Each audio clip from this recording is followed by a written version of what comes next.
Hello everyone, welcome to CUET preparation by iQuanta YouTube channel. And guys इस session को जल्दी से share कर दीजिए बिकॉज हम यहाँ पे बात करने वाले हैं स्पॉटिंग एरर्स की, जिसमें मैं आपको कुछ टिप्स और ट्रिक्स बताने वाली हूँ जो कि आपको इस तरह के क्वेश्चंस में हेल्प करेंगे. और ध्यान रखिए this session will not only help CUET 2020-23 aspirants but it would be very important for CLAT and IPM aspirants too. So बिल्कुल जल्दी से शेयर कर दो क्योंकि हम लोग प्रीवियस ईयर क्वेश्चन पेपर से काफ़ी सारे मैं आपके लिए यहाँ पे अच्छे क्वेश्चंस लेके आई हूँ जो कि आपकी हेल्प करने वाले हैं. So guys before we move on to the questions, मैं आपको एक छोटी सी टिप देना चाहूंगी इन क्वेश्चंस के बारे में. जो भी एरर डिटेक्शन के क्वेश्चंस होते हैं या स्पॉटिंग एरर्स के क्वेश्चन होते हैं उसमें जनरली बच्चा बहुत टाइम लगा देता है. मतलब एक क्वेश्चन पे बहुत ज़्यादा टाइम लगा देता है क्योंकि क्या करते हैं ना हम लोग, ह्यूमन टेंडेंसी होती है एरर फाइंड करके उसको सुधारने की कोशिश करते हैं. But you have to not do this, you don't need to do this. आपको केवल एरर ढूंढना है. वो आपसे पूछ ही रहा है ना, दो तरह के क्वेश्चन पूछता है, एरर स्पॉट करो और एरर ओमिट करो. तो ओमिटिंग नहीं करनी है, प्लीज ओमिटिंग के चक्कर में मत लगो. हम क्या करते हैं, हमने सेंटेंस पढ़ा, हमने सेंटेंस पढ़ के उसमें से एरर आइडेंटिफाई कर दिया और अब हम उसको ओमिट भी करना चाहते हैं. तो ओमिटिंग के लिए आपसे नहीं बोला जा रहा, मत करिए. एग्जाम में जितनी चीज बोली जा रही है उतनी करनी होती है बिकॉज आपकी टाइम और एक्यूरेसी चेक होती है. अगर स्पॉटिंग एरर्स की बात है, एरर स्पॉट करिए. एरर ओमिशन की बात कर रहा है, सेंटेंस करेक्शन की बात कर रहा है, तब नीचे ऑप्शंस होते हैं, वहां से आपको करेक्ट ऑप्शन चूज करना है, वहां पे आप ओमिट कर सकते हो. ठीक है. सो आपको ये चीज दिमाग में रख के चलनी है. अगर एरर स्पॉट या डिटेक्ट करना है तो केवल एरर को स्पॉट और डिटेक्ट करिए, उसके अलावा ओमिशन के चक्करों में नहीं लगना है. तो चलिए आगे चलते हैं. मैं आपके लिए 20 क्वेश्चंस लेके आई हूँ. ठीक है, 20 क्वेश्चंस जो कि स्पॉटिंग एरर्स पे बेस्ड होंगे. ठीक है, देयर वुड बी 20 क्वेश्चंस. उसमें हम हर एक क्वेश्चन पे टिप्स और ट्रिक्स डिस्कस करेंगे उसकी. तो आइए पहले डायरेक्शंस पढ़ लेते हैं. Read each of the following sentence to find out whether there is an error in it. तो एरर ग्रामेटिकल भी हो सकता है, कॉन्टेक्चुअल भी हो सकता है. ध्यान रखो, द एरर इफ एनी, अगर एरर कोई भी होगा will be in the one part of the sentence, केवल एक ही पार्ट में होगा और उस सेंटेंस के आगे जो अल्फाबेट लिखा गया है वो उस एरर को रिप्रेजेंट करेगा. मान लो ए में एरर है तो वो ए आपको मार्क कर देना है. अगर कोई एरर नहीं है तो आपको डी मार्क करना है. और ध्यान रखिएगा पंक्चुएशंस के एरर्स को आपको इग्नोर करना है क्योंकि मॉडर्न ग्रामर पंक्चुएशंस को ज्यादा कंसिडर नहीं करता है. तो चलिए आइए, here is the first question. Again I would like to advise you, please look out for the error. उसको ओमिट मत करना. ठीक है. और जो बच्चा 2023 का CUET देना चाह रहा है उसको कोई भी हेल्प की जरूरत है बिकॉज अभी 2022 के CUET का पूरा प्रोसेस चल रहा है. जैसे रिजल्ट आ सकता है आज. ठीक है, बच्चों में बहुत कंफ्यूजन है, क्या भरना है क्या नहीं भरना. कई जगह GAT जो है वो बहुत इंपॉर्टेंट है, कई जगह इंग्लिश बहुत इंपॉर्टेंट है, कई जगह डोमेन बहुत इंपॉर्टेंट है. So guys if you have any kind of confusion, क्या पढ़ना है, किस तरीके से पढ़ना है, किस तरीके से चीज़ों को लेके चलना है, you just need to log in to www.iquanta.in/after12 या आप हमें कॉल कर सकते हो. ठीक है, तो भाई कॉल करने के लिए नंबर आपको स्क्रीन पे चल ही रहा है, उस नंबर को नोट डाउन कर लीजिए. अभी नहीं, एक हफ्ते बाद, 2 हफ्ते बाद, जब भी आपको लगे आपको जरूरत है मदद की, प्लीज iQuanta की टीम आप लोगों के लिए तैयार है. आप कर सकते हैं हमें कॉल या वेबसाइट पे जाइए, वहां पे एक फॉर्म भरिए, आपको एक कॉल बैक आ जाएगी. अदरवाइज नंबर आपको दिख ही गया होगा, इट इज 9289442304. ठीक है, चलिए this is the first question. आइए पढ़ते हैं इसको और इसमें एरर आइडेंटिफाई करने की कोशिश करते हैं. Again I would like to tell you, ये प्रीवियस ईयर क्वेश्चन पेपर से ये क्वेश्चन आपको दिए हैं मैंने, तो थोड़ा सा आप लोगों के लिए बहुत नेसेसरी हो जाते हैं क्वेश्चन. तो पढ़िए, देखो क्या कह रहा है. They stayed in Kashmir for a short period of time and then they return home. ठीक, चलो हर क्वेश्चन के लिए यू विल गेट 10 सेकेंड्स. चलो क्या कह रहा है जल्दी से बताओ. What could be the error in the sentence? They stayed in Kashmir for a short period of time and then they returned home. चलो गाइस, टाइम इज अप. तो देखो यहाँ पे फॉर अ शॉर्ट पीरियड, ये यहाँ पे time को ही represent कर रहा है ना, तो बार बार टाइम वर्ड का यूज करना. तो मॉडर्न ग्रामर ये बोलती है सेम आइडिया वाले वर्ड, सेम आइडिया वाले फ्रेजेस, सेम मीनिंग वाले वर्ड, सेम मीनिंग वाले फ्रेजेस रिडंडेंट हो जाते हैं, सुपरफ्लुअस हो जाते हैं, और अगर ये कहीं भी यूज हो रहे हैं तो मतलब ये सेंटेंस को एरनुअस बना देते हैं. फाइन, तो answer would be option number B. तो इसकी टिप या ट्रिक ये रही इस क्वेश्चन की कि भाई जो सेम नेचर वाले या सेम मीनिंग वाले वर्ड्स हैं वो रिपीट नहीं होने चाहिए है सेंटेंस में, जैसे the comfortable smile of the scent made us cosy, तो यहाँ पे कोजी और कंफर्टेबल मीनिंग खराब कर रहा है सेंटेंस का, ठीक है। चलिए नेक्स्ट क्वेश्चन पे चलते हैं। Here is the next question, despite of the best efforts made by the government the condition of country is going from bad to worse. अब देखो बैड जहां पे जो है, बैड है पॉजिटिव डिग्री, ठीक है, बैड टू वर्स, और ये कंपैरेटिव डिग्री है, तो ठीक है, एक डिग्री से दूसरी डिग्री जा रहा है, ठीक। चलिए वेरी नाइस, वेरी गुड। देखो आंसर क्या होना चाहिए। तो गाइस टिप क्या है, ट्रिप क्या है यहाँ पे, ट्रिक ये है, इंस्पाइट के साथ तो हम ऑफ का यूज करते हैं, but with despite we can not use of, ये आपको ध्यान रखना है। In spite can take of but despite can not take of with it. तो ये एक छोटा सा सिंपल सा रूल है इंग्लिश का, इसको यू नीड टू रिमेंबर। चलिए नेक्स्ट क्वेश्चन, थर्ड क्वेश्चन पे, the college library is not only equipped with good books but also with the latest general. So guys, what can be the correct answer option over here?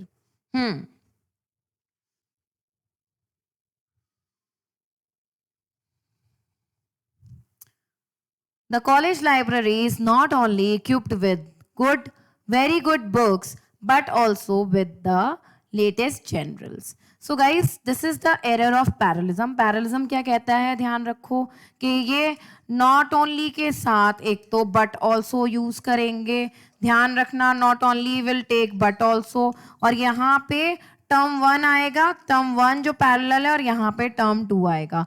तो ये verb जो है ना, ये कहाँ चला जाएगा, ये चला जाएगा इसके पास।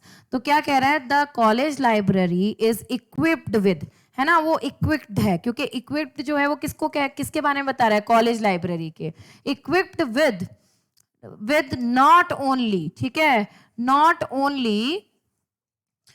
Only good books but also with latest general, ठीक है। तो ये वेरी गुड बुक्स जो है ये टर्म 1 है, और ये क्या है, दिस इज टर्म 2। अब यहाँ पे ये विद लगा हुआ है ना, तो ये नॉट ओनली विद से पहले आ जाएगा।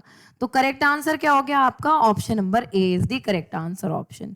तो ये जो पैरेलल टर्म्स हैं, पैरेलल टर्म्स कौन से वाले हैं भाई, पैरेलल टर्म्स हमारे ये दोनों हैं, with the latest general and with good books, ठीक है, ये पैरेलल टर्म्स हैं। तो कंजंक्शंस जो लगे हुए होंगे वो इनसे पहले लगे हुए होंगे, और नॉट ओनली के साथ बट ऑल्सो आना बहुत जरूरी हो जाएगा।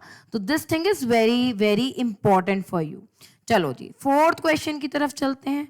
आइए, here is the fourth question, numerous people in India are dying from hunger but the government seems to be ignorant of this fact, ठीक है, समझ में आ गया, बहुत सारे लोग मर रहे हैं हंगर से, बट गवर्नमेंट को कोई भी फर्क नहीं पड़ रहा है। सो आओ भाई आंसर बताओ क्या होना चाहिए। Numerous people in India are dying from hunger but the government seems to be ignorant of this fact. So guys I hope आप लोगों ने प्रेपोजिशंस पढ़े होंगे। प्रेपोजिशंस क्या करते हैं, नाउन जो सेंटेंस का सब्जेक्ट होता है उसको बाकी नाउन से कनेक्ट कर देते हैं। तो ध्यान रखो, प्रेपोजिशन में कैटेगरी होती है फिक्स प्रेपोजिशन की, जैसे फाउंड ऑफ होता है, ठीक है, हैबिचुअल टू होता है, अकस्टम टू होता है, ऐसी डाई ऑफ होता है या डाइंग ऑफ होता है, डाई ऑफ समथिंग, ठीक है। फ्रॉम डिजीज के लिए यूज होता है जब हम सफरिंग का यूज करते हैं, जैसे सफरिंग के साथ हम हमेशा वी विल ऑलवेज यूज, या सफर के साथ we will always use from, वैसी डाई के साथ it is mandatory to use of. These are fixed preposition, जैसे फॉन्ड ऑफ हो गया, है ना, अकस्टम्ड टू हो गया, एवर्ज टू हो गया। So you need to remember this, आपको ये चीज का ख्याल रखना है। चलिए let us move on to the fifth question. क्या कह रहा है, the sum and substance of the speech of the leader was that the country's future was bleak. bleak का मतलब होता है थोड़ा कमजोर था, ठीक है, it was slightly कमजोर या बेकार के लिए यूज करते हैं इसको हम, कि फ्यूचर कैसा है, थोड़ा कमजोर है, बेकार है। तो चलिए गाइस आंसर देखो, आंसर क्या होना चाहिए। Your time has been started, what should be the correct answer option. चलो तो जनरली क्या है होता है, हम जब भी एंड देखते हैं तो हमें लगता है ये क्या है, it is a plural subject, but यहाँ पे इस क्वेश्चन में थोड़ा सा खेल है, ठीक है। I hope you all have heard about word pair या कॉम्प्लीमेंट्री पेयर्स के बारे में पढ़ा होगा आपने। कॉम्प्लीमेंट्री पेयर्स वो 2 वर्ड्स होते हैं या 3 वर्ड्स होते हैं, जनरली 2 ही वर्ड्स होते हैं, जो सेम आइडिया को रिप्रेजेंट कर रहे होते हैं, है ना, जो सेम आइडियाज को रिप्रेजेंट कर रहे होते हैं, जैसे लाइफ एंड डेथ, है ना, डिमांड एंड सप्लाई। तो यहाँ पे सम एंड सब्सटेंस जो है ये सेम आइडिया को, डिटेल, है ना, या फिर जिस्ट के लिए यूज होता है ये, ठीक, इसके लिए यूज करते हैं हम इसको। तो इसको हम क्या करेंगे, प्लूरल नहीं मानेंगे, we will consider it singular, जैसे टाइम एंड टाइड हम लोग यूज करते हैं। तो it would be singular, it will take singular verb, और सेंटेंस बिल्कुल ठीक है, कोई भी दिक्कत नहीं है। तो correct answer option is option D. तो ऐसा भी हो सकता है नो एरर हो। So you need to just understand what is the sentence trying to say, और अगेन उसको सही तरीके से आपको क्या करना है, यहाँ पे यूटिलाइज कर लेना है। चलिए नेक्स्ट क्वेश्चन देखो। The issues were complex and specially the members of committee have made them obscure. ठीक है, तो क्या कह रहा है वो, इश्यूज थे जो कि कॉम्प्लेक्स थे, ठीक है, इश्यूज जो थे वो कॉम्प्लेक्स थे और कमेटी के मेंबर्स ने उसको और ज्यादा कॉम्प्लेक्स बना दिया। चलो बहुत अच्छा क्वेश्चन है, थोड़ा सा ध्यान दोगे तो हो जाएगा, ठीक है। आई होप सब लोगों ने टेंसेस पढ़े होंगे, ठीक है, टेंसेस और वर्ब्स पढ़े होंगे। तो उसमें क्या होता है, ये बोलते हैं ना, सेंटेंस का टेंस सेम टेंस में रहना चाहिए, है ना, वर्ब सेम फॉर्म में रहने चाहिए। यहाँ पे वर जो है वो पास्ट को रिप्रेजेंट कर रहा है, ठीक है, बट हैव जो है वो प्रेजेंट को रिप्रेजेंट कर रहा है ना। तो क्या होगा, अकॉर्डिंग टू फर्स्ट, क्योंकि पास्ट में ही चल रहा है पूरा सेंटेंस, अगर आप देखो nature of the sentence is that it should be written in past, तो हम इसको पास्ट में कंसिडर करेंगे। तो ध्यान रखो, पास्ट में जब 2 एक्शंस होते हैं, ठीक है, इधर they are written in simple past tense, दोनों अगर साइमल्टेनियस हो रहे हैं तो वो सिंपल पास्ट में चले जाते हैं। But if they are happening 1 by 1, पहले पहला हो रहा है, उसके बाद दूसरा हो रहा है, वो भी पास्ट में हो रहा है, तो वो पास्ट परफेक्ट में जाएगा।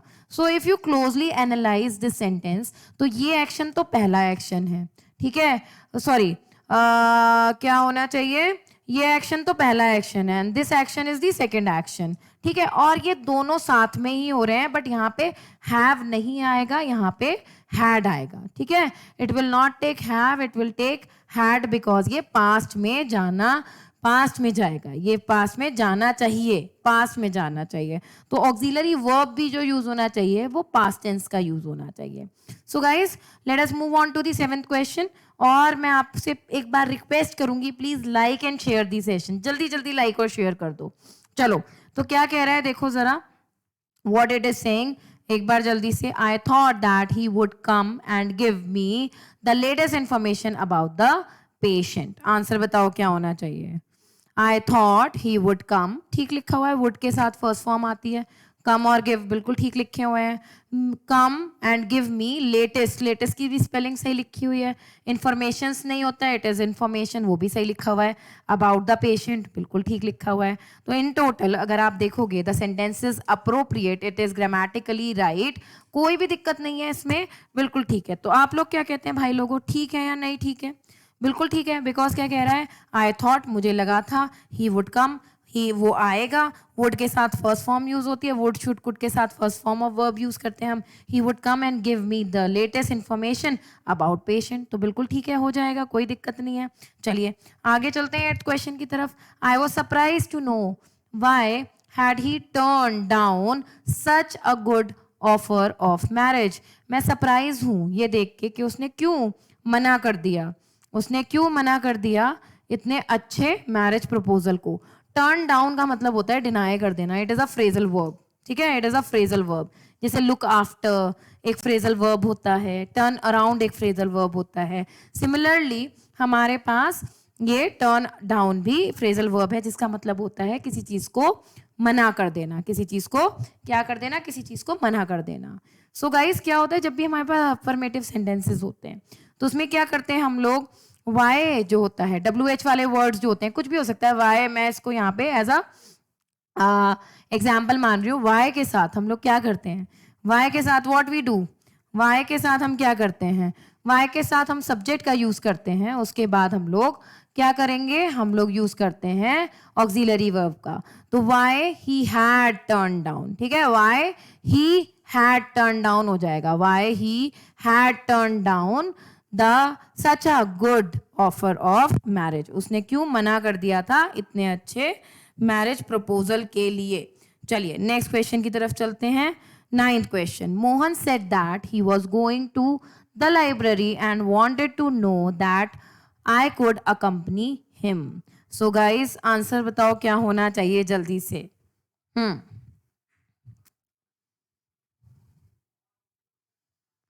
Mohan said that he was going to the library and wanted to know that I could. अब that जो होता है ना वो अफर्मेटिव सेंटेंसेस में आता है, जहाँ पे वो क्या कर रहा होता है, डेमोन्स्ट्रेट कर रहा होता है या पॉइंट आउट कर रहा होता है या रिलेट कर रहा होता है. ठीक है, जनरली रिलेट करने के काम आता है. ठीक, बट यहाँ पे क्या कर रहा है, वो क्वेश्चन पूछ रहा है. क्वेश्चन के लिए या तो हम इस तरह के केसेस में क्या यूज करते हैं, इफ यूज करते हैं, या फिर हम यूज करते हैं वेदर का. ओके, हम क्या यूज करते हैं, वेदर का यूज करते हैं. तो इस केस में, in this case we will use whether, क्योंकि वो पूछ रहा है चलोगे या नहीं चलोगे. There is a possibility I might go or I might not go. तो यहाँ पे हम किसका यूज करेंगे, we will use whether. In this case हम लोग वेदर का यूज करेंगे. तो इंपॉर्टेंट क्वेश्चन अगेन. चलिए, let us move on to the 10th question. All of us surprised to see an old man of 60 taking part in marathon held last month. Answer बताओ क्या होना चाहिए. Answer बताइए. All of us surprised, ठीक है, हमने surprise कर दिया था, ऐसे बोल रहा है ना ये. ऑल ऑफ अस सरप्राइज्ड हर, तो ये तो सेंस ही नहीं बना रहा है. टू सी, तो क्या होना चाहिए, it requires an auxiliary verb. All of us were surprised, हम लोग सारे सरप्राइज रह गए थे. To see old man, an old man of 60, जो कि 60 साल का था, वो मैराथन में पार्टिसिपेट कर रहा था. और ये जो एक्शन था ये लास्ट मंथ हुआ था. ठीक है, तो it is a action which is in past, इसलिए ऑक्सिलरी वर्ब भी पास्ट टेंस वाला हम लोग यहाँ पे यूज करेंगे. So as I have told you 20 questions हम लोग करने वाले हैं. 10 हो चुके हैं, हम लोग बाकी के 10 क्वेश्चंस कर रहे हैं. इंपॉर्टेंट एरर स्पॉटिंग क्वेश्चंस हैं, तो प्लीज गाइज सेशन को शेयर करिए, लाइक करिए, चैनल को सब्सक्राइब कर लीजिए, क्योंकि CUET 2020-22 के लिए पूरी हेल्प आपको इस चैनल पे मिलेगी. उसके अलावा CUET 2020-23 के लिए स्टडी कंटेंट बिल्कुल एकदम फ्री. चलो नेक्स्ट क्वेश्चन देखो. He told her that he had always seen her with his mind's eye. तो गाइज आंसर बताओ क्या होना चाहिए. उसने क्या बोला कि उसने उसको ये बोला कि उसने हमेशा उसको अपने दिमाग की नज़रों से देखा है. ठीक है, दिमाग से देखा है. So what could be the correct answer option over here. देखो जरा. सो करेक्ट आंसर ऑप्शन क्या होगा, it is option number D, क्योंकि सही लिखा हुआ है. ये माइंड्स आई भी सही लिखा हुआ है. ठीक है, it is okay, it is okay to use mind's eye. It is an idiom, मतलब माइंड्स आई मतलब उसने सोच समझ के अच्छी तरीके से उसको एक अच्छी जगह पे अपने दिमाग में रखा हुआ है. चलिए नेक्स्ट क्वेश्चन देखिएगा. 12th question. All the flowers in his garden will surely die before the rains will fall. So guys, what could be the right answer option over here? देखो, all the flowers in his garden will surely die before the rains will fall. तो guys देखो क्या होना चाहिए, सारे flowers मर जाएंगे. ठीक है, तो जब भी ऐसा होता है कि हम फ्यूचर की बात कर रहे होते हैं, वो चीज़ फिक्स होती है, तो उसको हम सिंपल प्रेजेंट टेंस में लिखते हैं. तो all the flowers in his garden will surely die before the rains. Rains मतलब बारिशें बहुत ज़्यादा होंगी. रेन्स फॉल, है ना, रेन्स फॉल. तो ध्यान रखो, whenever we are talking about any future event that is fixed या considered to be fixed, that should be written in simple present tense. important rule, ध्यान रखिएगा. चलिए 13th क्वेश्चन देखो क्या कह रहा है. The dog I have bought look more ferocious than you have. तो देखो क्या होना चाहिए. तो ये क्या है, कंपैरिजन का क्वेश्चन है. कंपैरिजन के क्वेश्चन हमेशा आते हैं एग्जाम में. तो देखो क्या होना चाहिए. देन यू हैव, थोड़ा अटपटा सा लग रहा है, तो मैं इसको ऑमिट भी कर देती हूँ. The dog I have bought look more ferocious. Ferocious मतलब एंगर, एंगर वाला, एंग्री वाला. Then the one you have. ठीक है, तो इसके साथ क्या लगेगा, then the one you have, जिससे वो कंपैरिजन जो हो सके वो सटल तरीके से हो सके और सेंटेंस जो है वो बैलेंस किया जा सके. ओके चलिए 14th क्वेश्चन देखिएगा. Everybody who was working in that office gave a day's pay as their contribution to dependent of Dr. Sonu, who had died on duty. So what could be the correct answer option? अच्छा question है, देखो बता भी देती हूँ. Subject verb agreement का question है. Again it is a very important topic for all the exams. अगर एरर स्पॉटिंग आ रहा है आपके एग्जाम में, अगर ये एक टॉपिक है आपके एग्जाम में और आपने एरर स्पॉटिंग में के लिए सब्जेक्ट वर्ब एग्रीमेंट नहीं पढ़ा है, तो इसका मतलब आपने कुछ नहीं पढ़ा है.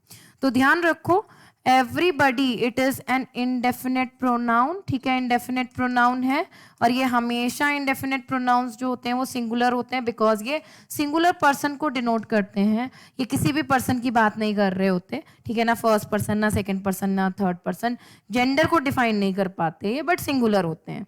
तो इनके साथ प्रोनाउन और वर्ब्स भी सिंगुलर लगेंगे. तो वॉज बिल्कुल सही है, सिंगुलर वर्ब लगा हुआ है, बट देयर नहीं आएगा, यहाँ पे हिज और हर आ जाएगा, बिकॉज एवरीवन में लड़का भी हो सकता है और लड़की भी हो सकती है. So B should be the correct answer option. तो इजी क्वेश्चन है. 14 क्वेश्चन पे हम लोग पहुंच गए गाइस. 6 क्वेश्चन और बचे हैं. जल्दी जल्दी इस सेशन को लाइक कर दो, इस सेशन को शेयर कर दो और चैनल को सब्सक्राइब करना बिल्कुल भी मत भूलना. आइए 15th question. This book is undoubtedly preferable than that in many respects and its printing is so comparatively good. Guys answer देखो क्या होना चाहिए, जल्दी से बताओ. What could be the correct answer option?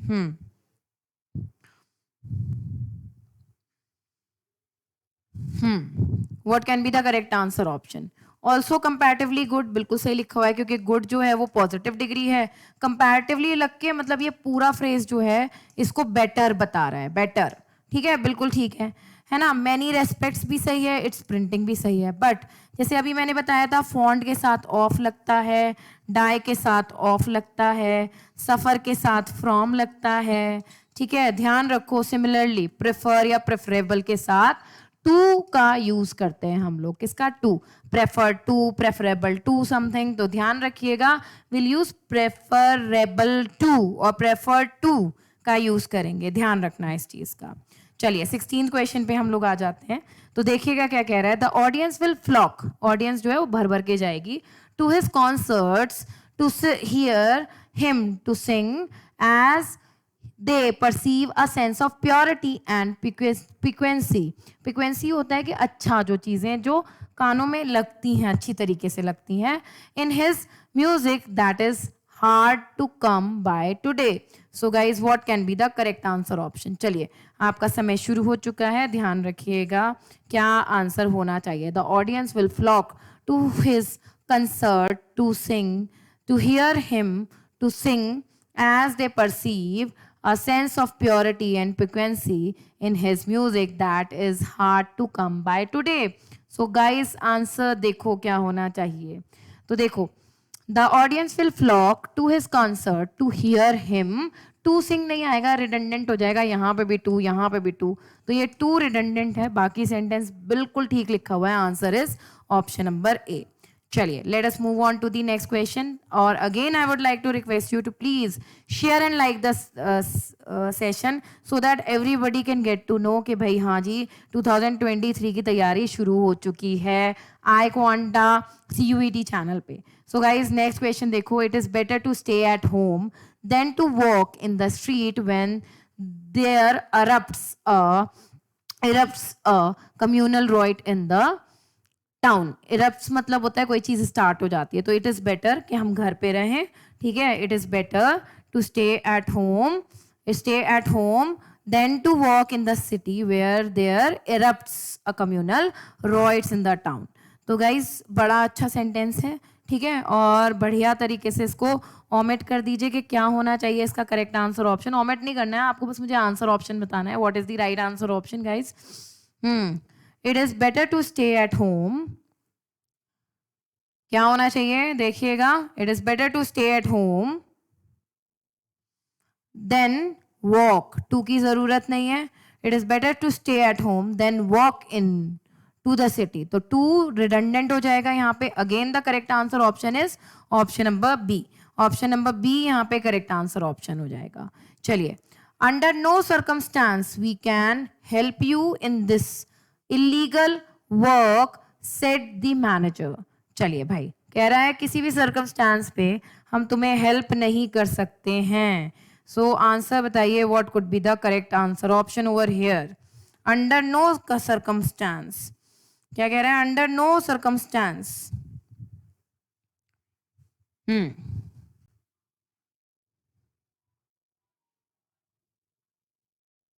Under no circumstance.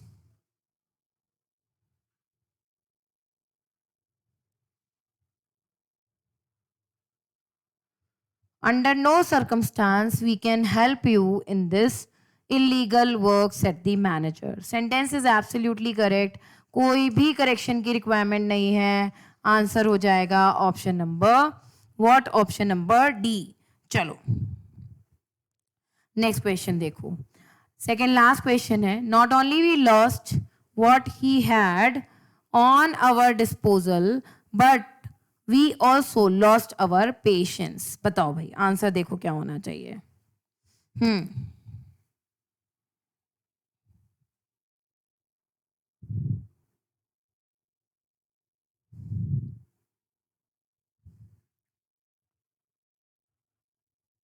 Not only क्या होना चाहिए? देखो ये पूरा जो फ्रेज है ये एरनुअस है. Not only did we lose होना चाहिए, लॉस्ट नहीं होना चाहिए, लूज होना चाहिए.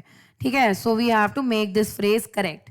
सो आपने अगर आइडेंटिफाई कर लिया है, जैसे काफी लोगों ने कर लिया है कि A is the right answer option, तो बिल्कुल ठीक तरीके से किया है. चलिए let us move on to the last question. So guys I would request you please like and share this session and channel को सब्सक्राइब कर लीजिए, बेल आइकन को प्रेस कर लीजिए, क्योंकि बहुत सारे अच्छे सेशन हम आप लोगों के लिए लेके आने वाले हैं जो कि आपकी बहुत हेल्प करने वाले हैं. चलिए तो क्या कह रहा है? Under a tree was waiting the saint whom we had seen somewhere else. Tree के शेड के अंदर एक सेंट हमारा वेट कर रहे थे जिसको हमने कहीं पे और देखा हुआ था. So what can be the correct answer option guys for the same? Under a tree, ठीक है, ट्री के नीचे वॉज सिटिंग द सेंट, ठीक है, उसके नीचे एक सेंट बैठे थे. whom जिनको हमने, जब क्या होता है? This is not the direct subject, this is the direct subject. जब भी डायरेक्ट सब्जेक्ट इनडायरेक्ट सब्जेक्ट की बात करता है तो हम whom का यूज कर लेते हैं बिल्कुल as a connector, as a relative pronoun. whom we had seen somewhere else. तो बिल्कुल ठीक है. There is no error in the sentence. The correct answer option is option number D. So guys these were the 20 questions जो कि आपके exam में बहुत help आने करने वाले हैं आपकी. और प्लीज़ इसी तरीके के सेशंस मैं धीरे धीरे करके आपके लिए लेके आती रहूँगी. प्लीज़ सेशंस में जुड़ते रहिए जिससे कि आप लोग अपनी तैयारी बढ़िया तरीके से कर पाएँ. बिकॉज 12th के साथ तैयारी करना वैसे ही थोड़ा सा मुश्किल हो जाता है, और उसमें भी अगर आपको हम लोग रोज क्लासेस देंगे तो थोड़ी प्रॉब्लम होगी. तो हम लोग कभी कभी आपके लिए स्पेशल सेशंस लेके आते रहेंगे. वैसे डेली क्लासेस भी शुरू होने वाली हैं. और ध्यान रखो 12th का जो आपका सिलेबस है और जो CUET का सिलेबस है या फिर IPM या क्लैट का सिलेबस है थोड़ा सा डिफरेंट है. तो आपको ये चीज़ें ख्याल रखनी है उस चीज़ का, और अभी से ही आपको प्रिपरेशन करनी शुरू कर देनी है. So how I quanta can help you in your preparation? Simply आपको क्या करना है? आपको हमारा फेसबुक ग्रुप ज्वाइन कर लेना है. डेली क्वेश्चंस आपको भेजे जाएंगे. यूट्यूब पे तो आप कनेक्टेड हो ही हमारे. यहाँ पे आपको क्लासेस मिलेंगी, डेली बेसिस पे आपको क्लासेस मिलने लगेंगी यहाँ पे. उसके अलावा आप हमारा इंस्टाग्राम भी ज्वाइन कर सकते हो जिसमें जितने भी नोटिफिकेशन आते हैं CUET के, IPM के, क्लैट के, BBA के, वो सारे आपको यहाँ पे मिल जाएंगे. बाकी we are also offering courses जिनके बारे में आप जानकारी ले सकते हो. आप फ्री करियर काउंसलिंग भी ले सकते हैं, पेरेंट्स भी ले सकते हैं, बच्चे भी ले सकते हैं. ये नंबर है हमारा, इस पे आप कॉल कर सकते हो. मान लो आप अपनी तरफ से कॉल नहीं करना चाहते, मान लो कोई बहुत ही ज़्यादा इंट्रोवर्ड है, ठीक है, वो कॉल नहीं करना चाहता, you can go to this part, अपना नाम, email ID, phone number, city और कोर्स कौन सा चाहिए वो एंटर करिए और इसको क्लिक कर दीजिए. आपको हमारे काउंसलर खुद कॉल बैक कर लेंगे आपके करियर गाइडेंस के लिए. गाइज बहुत सारे आपको डेमो पैक्स यहाँ पे मिल जाएंगे. दीज आर स्टार्टर पैक्स जो कि ऑलरेडी हैं, ठीक है, जो कि ऑलरेडी आपके लिए 2023 के लिए ऑलरेडी अवेलेबल हैं.